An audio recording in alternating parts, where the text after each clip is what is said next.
tu es sur la terre? Pourquoi Dieu t'a amené sur la terre alors que tu n'as même pas demandé à naître? Tu n'as pas choisi la nation dans laquelle tu es né. Tu n'as pas choisi du moins, tu n'as pas choisi ta famille. Tu n'as pas choisi tes parents. Dieu te les a imposés. Dieu t'a imposé la nation dans laquelle tu es né. Dieu t'a imposé l'ethnie, n'est-ce pas, dans laquelle tu es né. Dieu t'a imposé la famille. Dieu t'a imposé la famille. Donc il y a une raison pour laquelle Dieu l'a fait. Il y a une raison qui motive chaque action de Dieu. Il y a une raison qui motive chaque acte que Dieu pose. Donc une personne sage doit se poser la question de savoir pourquoi est-ce que je suis sur la terre? Pourquoi je suis né Yacouba et non Bété? Pourquoi je suis Gouro et non Abiki? Pourquoi je suis Abiki et non Baoulé? Chaque fois que Dieu fait quelque chose, c'est parce qu'il sait qu'à partir de toi, il peut influencer la terre. Vous savez, frères et sœurs, à un moment donné, Dieu a perdu le contrôle de la terre. Dieu avait perdu le contrôle de la terre parce que l'homme qu'il avait manifesté sur la terre avait fait le choix de désobéir et d'aller avec le diable. Alors Dieu avait perdu le contrôle de la terre. Lorsque Adam a péché contre Dieu. D'ailleurs, quand Jésus est venu, le diable va le tenter. Il va lui dire dans Matthieu chapitre 4, il va lui dire, écoute, prosterne-toi devant moi car toute la terre m'a été donnée et je la donne à qui je veux. Et si tu te prosternes et tu m'adores, je te donnerai toutes les richesses de la terre, car toutes ces choses m'ont été données. Mais à quel moment est-ce que ces choses lui ont été données? Qui les lui a données? C'est Adam lorsqu'il a péché dans le jardin d'Éden. Il a changé de position et toute la domination est revenue au diable. Donc Dieu avait perdu le contrôle de la terre. Dieu avait perdu le contrôle de la terre. Alors pour reconquérir la terre, il a fallu que Jésus-Christ soit manifesté afin que quiconque croit en lui soit repositionné en Christ. Oh, donne-moi un bon amen. Est-ce que je parle à quelqu'un ce matin? Alors, le règne c'est quoi? Quand on parle de règne, on parle de domination. Quand on parle de règne, on parle d'influence. Régner, c'est influencer. Quand on dit que quelqu'un règne dans le domaine des banques, quand quelqu'un règne dans le domaine du transport, ça veut dire que la personne domine dans ce domaine. On dit que la personne influence dans ce domaine. Ça veut dire que la personne a un impact dans ce domaine.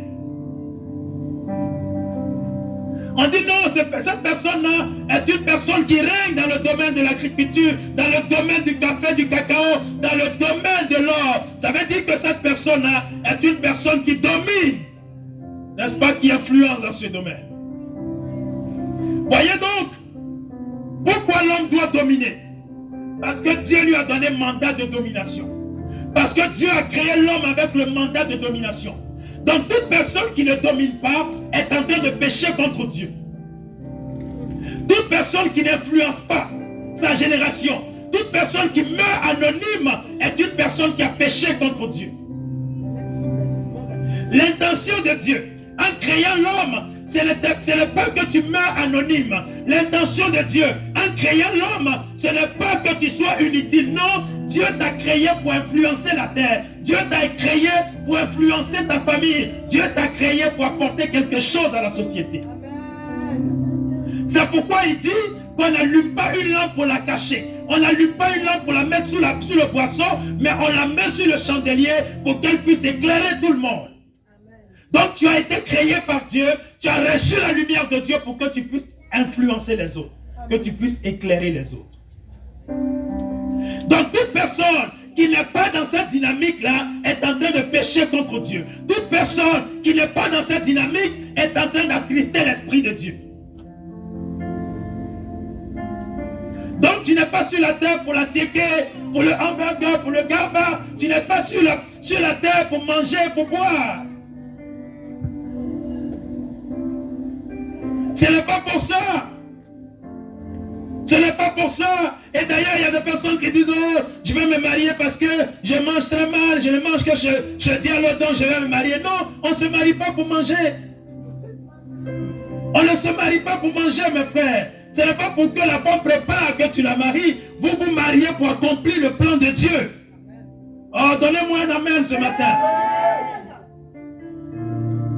C'est pour accomplir le plan de Dieu. Et souvent, les parents disent non, on n'a pas d'enfants. Notre petit, non, il faut qu'on ait des petits-enfants. Hein, il faut qu'on ait des petits-enfants. Fait, tu vas te marier. Il faut qu'on ait des petits-enfants. Non. Non. C'est vrai que le mariage fait partie du plan de Dieu pour l'homme. L'enfantement fait partie du plan de Dieu pour l'homme. D'ailleurs, il a dit soyez féconds. Soyez féconds. Mais la fécondité n'était pas le but. Le but, c'est la domination. Remplissez la terre pour dominer. Remplissez la terre pour dominer. D'ailleurs, on ne peut pas dominer si on ne remplit pas. C'est pourquoi vous allez voir que ceux qui dominent, ce sont des personnes qui ne se contentent pas d'une seule entreprise. Parce qu'il faut remplir pour dominer. Il va avoir une entreprise. Il va créer une deuxième, une troisième. Il va créer une première société. Un premier magasin, un deuxième magasin, un troisième magasin, au point où toutes les communes d'Abidjan, tous les quartiers de la Côte d'Ivoire, de la nation dans laquelle tu te trouves, il y a ton empreinte partout. Il y a ton empreinte partout. Il y a ton magasin partout. Au point où toi-même, tu te fais ta propre concurrence. Alléluia. Toi-même, ça dit que tu as un restaurant ici, mais tu crées un autre à côté avec un autre nom. Et les gens pensent que c'est un nouveau restaurant qui est venu. Ils ne savent pas que c'est le même propriétaire. Donc celui qui ne veut pas manger ici, il s'en va manger à côté, mais il ne sait pas que le même argent revient dans ta propre poche. La sagesse de Dieu. Alléluia. Et donc c'est comme ça que Dieu veut qu'on fonctionne. C'est ainsi que Dieu veut qu'on marche. Pourquoi? Parce qu'on a reçu le mandat de domination. Et ce mandat-là, il est dans nos germes, il est dans notre ADN. Il est dans notre ADN. Et Dieu veut qu'on règne. Dieu veut qu'on influence. Dieu veut qu'on influence. Alléluia. Voyez, frères et sœurs, bien que Dieu veuille que nous dominions, bien que Dieu veuille que nous influencions la terre, mais cependant, influencer, dominer est un choix personnel et particulier que chacun fait. Dieu nous veut influents, Dieu nous veut dominateurs, mais la domination, celui qui veut dominer, c'est un choix qu'il fait. C'est un choix. On peut choisir d'influencer et ne pas choisir de l'être. D'ailleurs, il y a deux catégories de personnes. Il y a ceux qui influencent et il y a ceux qui sont influencés. Il y a ceux qui dominent et il y a ceux qui sont dominés. Il y a ceux qui prennent des décrets, ceux qui prennent des décisions et ceux qui exécutent les décisions qui ont été prises. Donc tout dépend de la catégorie dans laquelle tu veux te mettre. Tout dépend du couloir dans lequel toi-même tu veux te positionner. Tout dépend de la position que tu veux avoir dans ces deux domaines ou dans ces deux catégories. Mais moi j'ai fait le choix de l'influence. J'ai fait le choix du règne. Et je déclare que je ne mourrai pas anonyme. Et je déclare que tu ne mourras pas anonyme. Tu ne mourras pas anonyme. Au nom de Jésus-Christ de Nazareth. Alléluia. Que Dieu te donne d'être utile à la société. Que Dieu te donne d'apporter quelque chose à ta société. Tu apportes quelque chose à ta famille. Tu apportes quelque chose à ton entourage. Tel est ton partage au nom de Jésus. Tel est ton partage au nom de Jésus. Alléluia. La raison pour laquelle le Seigneur est venu mourir pour nous, c'est pour que nous puissions retrouver notre position de domination. C'est pour que nous puissions retrouver notre position. La position que nous avions et que nous avions perdue, voyez, par le canal d'Adam à cause de sa désobéissance. Voyez, frères et sœurs, ceux qui influencent, voyez, sont ceux-là qui gouvernent, ceux-là qui dominent, ceux qui influencent, ceux qui, n'est-ce pas, prennent des décisions. Alors, tu peux ne pas être influent aujourd'hui. Tu peux ne pas dominer aujourd'hui. Mais demain sera différent. Tu peux ne pas être influent aujourd'hui. Tu peux ne pas être parmi les décideurs aujourd'hui, mais demain peut être différent. Demain peut être différent. Tout est une question de choix. Tout est une question de volonté. Si tu acceptes d'aller dans le sens de Dieu, si tu acceptes d'aller dans le sens de la volonté de Dieu, ta vie sera radicalement changée. Ta destinée sera radicalement révolutionnée. Les choses vont prendre une autre tournure dans ta vie. Alors que tu étais abandonné, tu seras une personne qui sera au centre de tous les intérêts. Je le déclare sur ta vie au nom de Jésus. Alléluia. Alléluia. C'est pourquoi, regardez, les personnes que Jésus a choisies n'étaient pas des personnes qui influençaient leur génération, n'étaient pas des personnes qui avaient de gros diplômes, bien que les diplômes soient importants, n'étaient pas des personnes qui étaient bien dans la société. Frères et sœurs, c'était des personnes anonymes, c'était des personnes pour certains qui n'avaient même pas d'instruction. Mais Jésus a pris, Jésus les a tirés de là où ils étaient et aujourd'hui, ils sont devenus des personnes incontournables. Donc chaque fois que Jésus choisit une personne, quand le choix du Seigneur se pose sur toi, c'est pour faire de ta vie une personne extraordinaire.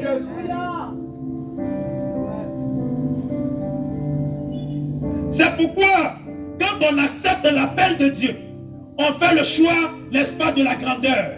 Celui qui accepte de marcher avec Dieu, celui qui accepte de marcher avec la parole de Dieu, c'est une personne qui a choisi de vivre. C'est une personne qui a choisi de voir la gloire de Dieu. Oh, donnez-moi un amen bien ce matin. Alléluia. Bien-aimés, comme nous l'avons dit, régner, c'est dominer. Voyez, régner, c'est dominer. Régner, c'est dominer, c'est exercer un pouvoir certain. Voyez, c'est exercer une influence prédominante. Régner, c'est aussi le temps, la période d'exercice d'un pouvoir. On peut dire telle personne a régné de 2015 à 2022. Cette personne a régné, voyez, il a dominé, il a influencé de telle période à telle période. C'est aussi le temps, la période durant laquelle on a exercé un mandat, durant laquelle on a exercé une domination. C'est pourquoi, frères et sœurs, on doit faire attention et être humble dans la vie. Tu peux régner et devenir quelqu'un sur qui on règne. Et aujourd'hui, tu peux être une personne sur qui on règne et être quelqu'un qui règne demain. C'est pourquoi, chaque fois que Dieu te donne une position, il ne te la donne pas pour écraser les autres, mais pour être au service des autres. Donne-moi un amen. Voyez, Dieu pense toujours au bien-être des gens. Donc quand Dieu te donne une position, c'est pour que tu sois un modèle, que les gens te regardent et qu'ils copient sur toi. Pas pour que les gens te regardent et qu'ils maudissent Dieu. Pas que les gens te regardent et qu'ils aient une mauvaise interprétation du règne et du pouvoir. C'est pourquoi ce sont les enfants de Dieu qui doivent montrer le modèle du règne. Comment Dieu veut que les autres soient influencés. Comment Dieu veut que le pouvoir soit exercé.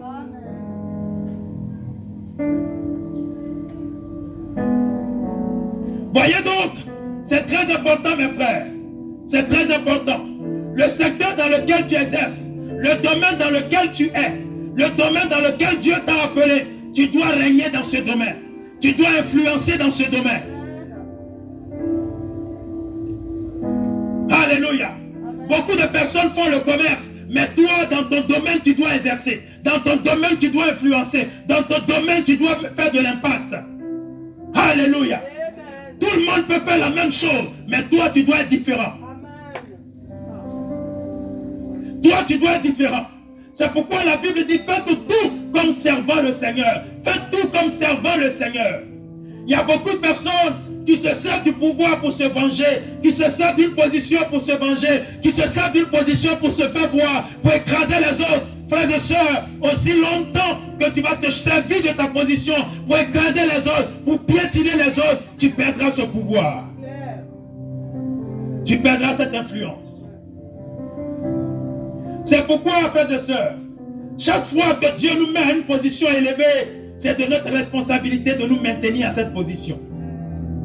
Quand Dieu te donne une position, c'est de ta responsabilité de te maintenir à cette position. Quand Dieu te donne un travail, c'est de ta responsabilité de garder de ce travail. Quand Dieu te donne un enfant, c'est de ta responsabilité de prendre soin de cet enfant. Quand Dieu te donne un mariage, c'est de ta responsabilité de prendre soin de ce mariage. C'est de ta responsabilité.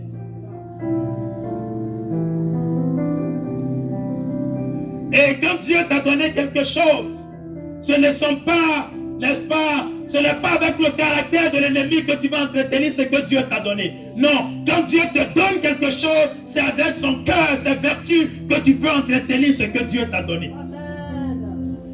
Donc Dieu ne peut pas te donner un foyer et continuer d'entretenir ce foyer avec la tradition. Non, chez nous c'est comme ça. Chez nous, femmes, ça ne soit pas comme ça. Chez nous, l'homme ne parle pas comme ça. Chez nous. Chez tous, chez toi, c'est où? C'est dans le royaume de Dieu ou c'est autre chose? Chez toi, c'est dans le royaume de Dieu. Donc les choses doivent être faites selon la parole de Dieu. Les choses doivent être faites selon la parole de Dieu, selon la pensée de Dieu. Qu'est-ce que Dieu pense? Comment Dieu veut que l'enfant soit éduqué? Comment Dieu veut que l'entreprise soit gérée? Comment Dieu veut que la société soit tenue? Comment Dieu veut que les choses soient faites? C'est ça, mes frères. C'est ça. Alléluia. Alléluia. Non, moi, mon père faisait ceci. Non, moi, ma mère, non. Ma mère, non. Ma mère, c'était comme ça. Mon père, c'était comme ça. Gloire à Dieu pour leur vie. Gloire à Dieu pour leur expérience. Gloire à Dieu pour leur témoignage. Mais le témoignage le plus authentique, c'est le témoignage de la parole de Dieu. Oh, donne-moi un bon amen que je parle ce matin. Alléluia. Bien-aimés frères et sœurs, on n'influence pas la société, on n'influence pas parce qu'on vient à l'église, non. On n'influence pas parce qu'on a une responsabilité dans l'église, ou bien on occupe un titre, non, ou on porte un titre, non. On ne règne pas à cause du titre qu'on porte. On ne règne pas, mes frères. On ne règne pas dans la société. On ne règne pas parce que, voyez, on est amis du pasteur ou ami d'un tel. Non, on règne dans la vie parce qu'on a une alliance avec Dieu. Amen. Et ce n'est pas à l'église qu'on règne. La Bible dit, ils régneront dans la vie. Vous régnerez dans la vie par Jésus-Christ. Vous régnerez dans la vie. On ne règne pas à l'église. On ne règne pas dans les quatre murs. On règne dans la société. On règne dans la société. Voyez, et souvent, on veut manifester nos règnes dans nos assemblées, non. Et souvent, à cause d'une position, d'une responsabilité qu'on t'a donnée à l'église, tu vas parler mal même à tes aînés. Hein? Maltraiter tes aînés, leur manquer de respect, à cause d'une petite position qu'on t'a donnée. Et ce n'est qu'avec cette position-là que tu peux te faire voir. C'est comme les agents de mairie, le jour de mariage. Ils deviennent les hommes les plus importants. Et c'est ce jour-là qu'ils vont te montrer qu'ils ont le pouvoir. Ils vont te montrer qu'ils ont le pouvoir. Si tu ne traites pas bien avec eux, ton mariage risque d'être décalé à 20 heures. Pourquoi? À cause d'une portion de pouvoir. À cause d'une portion. Et souvent, dans nos maisons, non, c'est moi le chef, c'est moi le chef, c'est moi le chef. Frères et sœurs, quand on est chef, on n'a pas besoin de le proclamer. Parce que si à tout bout de champ, tu dois dire c'est moi le chef, ça veut dire que toi-même tu doutes que tu sois le chef. Ça veut dire que toi-même tu as un doute en ce qui concerne la chefferie que tu incarnes, l'autorité que tu incarnes. Tu n'as pas besoin de confesser à tout bout de champ que c'est toi le chef. La femme doit savoir. Parce que le chef, ça ne se décrète pas. Le chef, ça se vit. Oh, donne-moi un bon amen. Le chef, c'est pas par décret. Hein, ça ne se décrète pas. Je suis le chef. Aujourd'hui, je déclare que je suis le chef. Non. Le chef, c'est celui qui donne l'orientation. Et dans l'orientation, il dit à partir d'aujourd'hui, voici l'orientation que ma famille prend. C'est pourquoi le chef de famille, il est le prophète de sa famille. Il est le prophète de sa maison. C'est lui qui donne l'orientation. Il dit aujourd'hui, voici dans cette saison-là, voici la direction que la famille va prendre. Voyez donc, l'homme, il est le chef, dans le sens où il est le prophète de sa maison. Il est le prophète de sa maison. Il est le sacrificateur de sa maison. Dans le sens où c'est lui qui porte le sacrificateur, il apporte le sacrifice devant le trône. Donc c'est lui qui apporte les prières de la maison. Celui qui porte les prières devant le trône de Dieu. Celui qui porte les prières. Et il est aussi le roi. Pourquoi? Parce que le roi, c'est celui qui va en guerre et qui ramène le butin. Donc, c'est pas simplement, non, je suis le chef. Non, être chef, ça veut dire beaucoup de choses. Donne-moi un amen. Voyez donc, regardez mes frères et sœurs. Celui qui règne, c'est celui, n'est-ce pas, qui a une alliance avec Dieu. Qui a une alliance avec Dieu. Voyez, notre règne n'est pas censé être manifesté à l'église ou dans nos maisons, dans nos quatre murs. Non, notre règne est censé être manifesté dans la société et dans le domaine dans lequel Dieu nous a appelés. Regardez Apocalypse 5, versets 9 à 10. La Bible dit, et ils chanteront, et ils chantaient un cantique nouveau en disant, tu es digne de prendre le livre et d'en rompre le sceau. L'ami, est-ce que tu es là? Hein?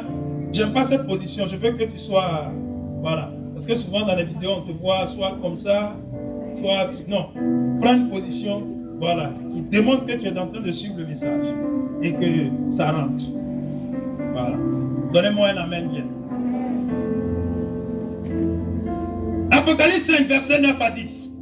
Et il chantait un cantique nouveau en disant, tu es digne de prendre le livre et d'en ouvrir le sceau, car tu as été immolé et tu as racheté pour Dieu, et par ton sang, des hommes de toute tribu, de toute langue, de tout peuple et de toute nation. Tu as fait d'eux un royaume de sacrificateurs pour notre Dieu, et ils régneront où? Sur la terre. Ils régneront sur la terre. La Bible dit donc que nous avons été rachetés par le sang de l'agneau, mais pour Dieu. Nous avons été rachetés pour Dieu. Pourquoi? Pour que nous puissions régner sur la terre. Amen. Pour que nous puissions régner sur la terre, mes frères. Donc, si nous marchons avec Dieu et que si nous ne sommes pas capables d'influencer la terre, ça veut dire que notre marche avec Dieu n'est pas une marche véritable. On doit influencer la terre. On doit influencer la terre, mes frères. Donc ceux qui règnent dans la vie, voyez, sont ceux-là qui savent qui ils sont. Aujourd'hui, il y a une guerre identitaire, un conflit d'identité, au point où on veut ressembler à X, on veut ressembler à Y, au point où nous-mêmes, on perd l'essence de notre identité. Tellement on veut ressembler à une tierce personne. On veut parler comme cette personne, marcher comme cette personne, s'habiller comme cette personne, avoir le même teint que cette personne, se tatouer comme cette personne. Bien-aimé, si tu ne veux pas assumer l'identité que Dieu t'a donnée, ça veut dire que toi-même tu es en train de te falsifier. Et on peut te poursuivre, le ciel peut te poursuivre pour faux et usage de faux. Alléluia. Dans la société, on poursuit les gens. Hein? La justice te poursuit pour faux et usage de faux. Pourquoi? Parce que tu as pris l'identité d'une personne. Pourquoi? Parce que tu te fais passer pour une personne que tu n'es pas. Abus de confiance, faux et usage de faux. Alors, si la terre est capable de poursuivre quelqu'un pour ça, à plus forte raison le ciel. Donc si la terre condamne ces choses et que Dieu ne les condamne pas, ça veut dire que la terre serait plus juste que Dieu.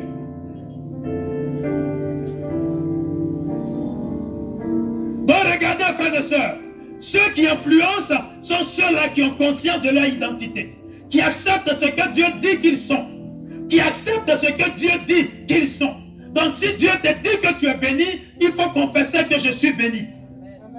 Donne-moi un amen. Voyez, frères et sœurs, ceux qui influencent leur génération sont ceux qui savent qui ils sont. Sont ceux qui savent qui ils sont. Regardez Romains 12, verset 2. La Bible dit, ne vous conformez pas au siècle présent, mais soyez transformés par le renouvellement de l'intelligence afin que vous discerniez quelle est la volonté de Dieu, ce qui est bon, agréable et parfait. Amen. Le renouvellement de l'intelligence. Soyez transformés par le renouvellement de votre intelligence.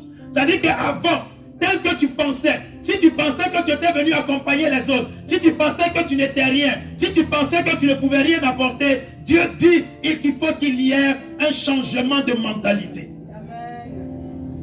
Il faut qu'il y ait un changement de mentalité. C'est pourquoi, frères et sœurs, je crois pour ma part que la raison pour laquelle quand le Saint-Esprit est venu et qu'il est descendu sur la tête des disciples, c'était pour qu'ils puissent changer de mentalité. Parce que tu ne peux pas influencer sans que ta mentalité n'ait pas changé. Tant que ta mentalité n'est pas changée, tu ne peux pas influencer ton comportement. Il n'y a qu'une mentalité révolutionnée qui peut changer l'attitude. Qui peut changer ton attitude. Car l'homme est tel que sont ses pensées. Voyez, frères et sœurs, ce sont ceux-là qui savent qui ils sont. Voyez, qui savent et qui affirment leur identité. Qui affirment leur identité. Qui affirment leur identité. Ce n'est pas quelqu'un qui accepte seulement d'être un ambassadeur, mais qui ne veut pas dire qu'il est ambassadeur. Vous avez vu ces enfants de Dieu, souvent même, qui ne veulent même pas affirmer qu'ils sont enfants de Dieu. Et ils sont dans leur bureau, personne ne sait qu'ils sont enfants de Dieu. Ils sont avec des amis, dont les amis d'eux-mêmes ne savent même pas qu'ils sont des convertis. Quand ils sont quelque part, on ne peut même pas savoir qu'ils appartiennent au royaume de Dieu. Parce qu'ils ne le proclament pas, parce qu'ils ne le confessent pas, parce qu'ils ne le témoignent pas. Tu ne peux pas influencer si tu ne demandes, si tu n'affirmes pas. Si tu n'affirmes pas. Si tu n'affirmes pas. Jésus a été audacieux. Au point il disait, je suis le chemin, la vérité et la vie. Je suis le chemin, la vérité et la vie. Il n'avait pas honte d'affirmer qui il était. Il n'avait pas honte d'affirmer ce qu'il était. Frère, on ne peut pas voir la gloire de Dieu si on n'affirme pas ce que Dieu dit que nous sommes. Si tu n'affirmes pas ce que Dieu dit que tu es, quelle influence peux-tu apporter? Quelle influence peux-tu apporter, mon frère, si tu n'es pas capable de dire ce que Dieu dit que tu es? Et souvent on pense que c'est de l'humilité. Non, c'est de l'orgueil. Parce que l'orgueilleux devant Dieu, c'est celui qui refuse de s'identifier à ce que Dieu dit qu'il est.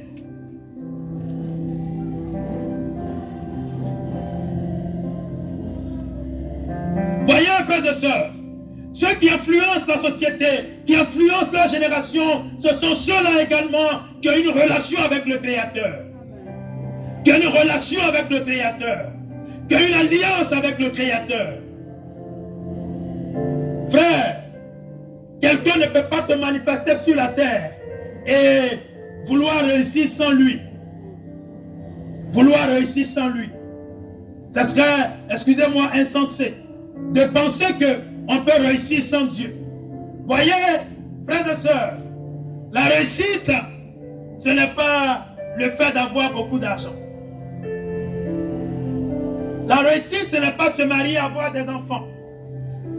La réussite, ce n'est pas d'avoir un véhicule, ce n'est pas bâtir des maisons. Bien que cela soit important. Mais la réussite, selon Dieu, frère, c'est de faire ce à quoi Dieu t'a appelé. C'est de faire ce à quoi Dieu t'a appelé. Les hommes peuvent t'acclamer parce que tu as bâti des maisons.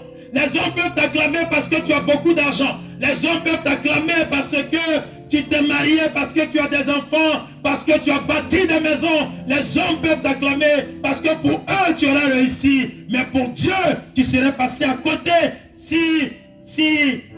après avoir eu toutes ces choses, tu es passé à côté du plan pour lequel Dieu t'a manifesté sur la terre.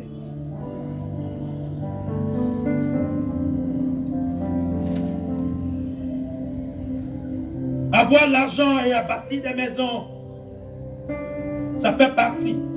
de ce que Dieu nous donne pour influencer. Mais ce n'est pas ça le but. Ce n'est pas ça le but. Le but, c'est ce à quoi Dieu nous a appelés. Quelle est la raison pour laquelle je suis sur la terre? Quelle est la raison pour laquelle Dieu m'a encore donné la vie ce matin? Quel est le but pour lequel Dieu m'a encore donné d'être en bonne santé aujourd'hui? Quelle est la raison pour laquelle aujourd'hui là, j'ai encore mes 2 yeux? Aujourd'hui, j'ai encore mes 2 pieds. Quelle est la raison qui se cache derrière la vie que j'ai?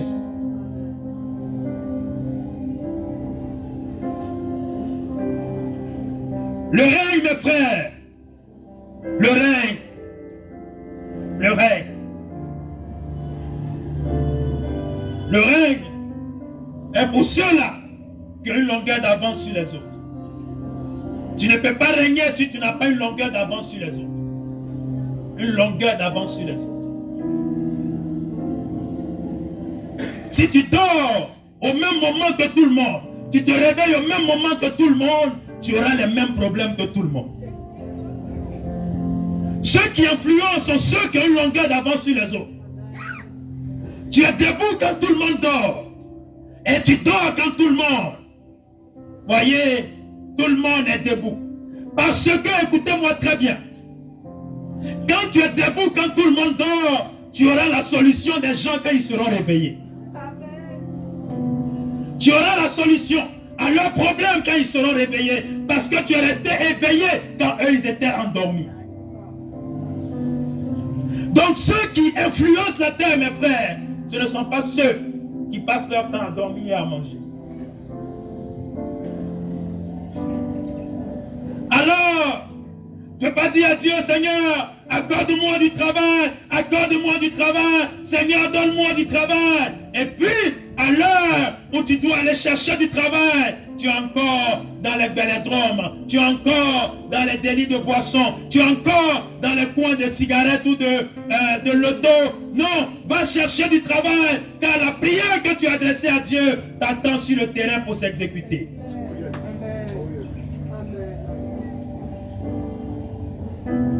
Alléluia. Alléluia. Oh, donne-moi un bon amen. Voyez donc, c'est très important. Tu ne peux pas vouloir influencer si tu ne passes pas à l'action. Si tu ne passes pas à l'action, tu n'as pas d'influence. Il n'y a que ceux qui passent à l'action qui, n'est-ce pas, qui influencent, qui marquent le saut. Voyez, ceux qui passent à l'action, c'est eux qu'on prenne un exemple. C'est eux qu'on cite un exemple. Parce qu'ils sont passés à l'action. Parce qu'ils sont passés à l'action. Nous sommes beaucoup d'appelés, beaucoup de pasteurs, beaucoup, et beaucoup vont se vanter d'être appelés, mais dont les fruits du ministère ne seront jamais visibles aussi longtemps que ces personnes ne sont pas passées à l'action. Et nous sommes sur cette page aujourd'hui parce que nous avons décidé de passer à l'action. Nous sommes en train de bâtir ce que nous voyons parce que nous avons décidé de passer à l'action. Chaque fois que tu passes à l'action, la grâce de Dieu t'accompagne. La grâce de Dieu t'accompagne. Dieu est un Dieu qui bouge. Dieu est un Dieu qui est en perpétuel mouvement. Donc Dieu bouge avec les personnes qui bougent. Dieu marche avec les personnes qui marchent. Toutes les fois que tu t'arrêtes, la main de Dieu ne t'accompagne pas. C'est pourquoi lorsque le peuple d'Israël est sorti de l'Égypte, Dieu a marché avec ce peuple de jour comme de nuit. De jour comme de nuit. La nuit c'était, n'est-ce pas, une colonne de feu. Et la journée c'était une nuée qui les accompagnait. La Bible dit c'est pour qu'ils marchent jour et nuit. Qu'ils marchent jour et nuit. Les enfants de Dieu sont devenus les plus paresseux au nom de le Seigneur va faire, le Saint-Esprit va faire. Non, mon frère, Dieu a donné la terre à l'homme. Et tant que tu n'agis pas sur la terre, tu ne verras pas l'onction de Dieu t'accompagner. Tu ne verras pas l'onction de Dieu t'accompagner. Voyez donc, il faut que tu passes à l'action. Il faut être audacieux et courageux, frère. Il faut être audacieux. Il faut être courageux. Le courage, frère, le courage, mes soeurs, ce n'est pas l'absence de la peur. Le courage, ce n'est pas l'absence de la peur. Le courage, c'est le fait d'aller au-delà de sa peur. C'est le fait, n'est-ce pas, de se mettre au-dessus de la peur. C'est ça le courage. Donc il va y avoir des événements qui vont vouloir te maintenir sur place. Mais il faut que tu te dises, je dois aller jusqu'au bout. Je dois passer à l'action. Je dois atteindre cet objectif. Je dois le faire. Je dois le faire. Il n'y a que les personnes qui ne sont pas audacieuses, les personnes paresseuses qui subissent la vie. Ce sont elles qui subissent la vie. Ce sont elles qui subissent la vie. Et souvent dans nos plantations, dans nos villages, nos parents ne veulent plus aller au champ. Les gens ne veulent plus aller au champ. Ils ont tout mis, bradé toute la terre, bradé tout. Et quand les personnes à qui ces terres ont été bradées viennent avec les ignames, viennent avec la tomate, ils achètent au prix qu'ils ont décidé. Ils achètent au prix que ces personnes qui sont passées à l'action ont décidé. Frère, tu vas subir ce que les autres auront décidé. Si tu fais le choix de ne pas passer à l'action. Voyez, les gens disent non, l'avenir appartient à ceux qui se réveillent tôt. La vie appartient à ceux qui se réveillent tôt. Non, ce n'est pas seulement le fait de se réveiller tôt. Tu peux te réveiller tôt et te balader jusqu'au surlendemain. Non, la vie appartient à ceux qui ont de l'audace, à ceux qui passent à l'action. À ceux qui passent à l'action. À ceux qui prennent leur vie en main. Qui prennent leur destinée en main. C'est à eux qu'appartient l'avenir. C'est à eux qu'appartient la vie.